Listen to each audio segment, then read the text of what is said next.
Hi friends, അപ്പോൾ നമ്മൾ എരുമേലിയിൽ നിന്ന് പേട്ട കൊള്ളാൻ വേണ്ടിയിട്ട് നമ്മൾ ശബരിമല യാത്രേൻ്റെ പേട്ട കൊള്ളാൻ വേണ്ടി പോകുമ്പോൾ ബാബുസ്വാമീൻ്റെ ഈ പള്ളി പിന്നെ ഇതാ തൊട്ടിപ്പുറത്തൊരു അമ്പലമുണ്ട്. നമ്മളെ അമ്പലം യഥാർത്ഥത്തിൽ ഇതൊക്കെയാണ് മതസൗഹാർദ്ദം.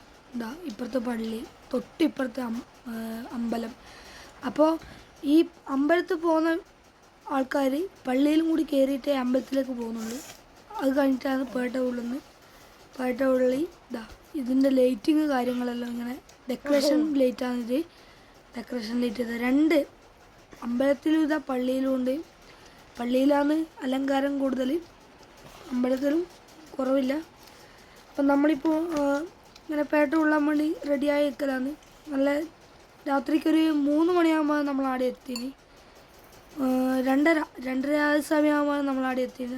ആ ഒരു സമയത്ത് അത്യാവശ്യം നല്ല തിരക്കുണ്ടായിരുന്നു. അപ്പോൾ ഇതാ അമ്മ, അച്ഛൻ, നിമ്മു, ഇതാ നിഹാലിത, പിന്നെ ഇതാ പള്ളീൻ്റെ കാര്യങ്ങളെല്ലാം ഇതാ എല്ലാം ഈ വീഡിയോ കാണിച്ചിട്ടുണ്ട്. നല്ല തിരക്കാട്ടെ. ഇതാ അണ്ണന്മാരും എല്ലായിട്ട് നല്ല തിരക്കാണ് ഇവിടെ. പേട്ട കൊള്ളാൻ ഏറ്റവും കൂടുതൽ അണ്ണന്മാരാണ്. അപ്പോൾ ഈ വീഡിയോ ഇത്രയേ ഉള്ളൂ. ബൈ.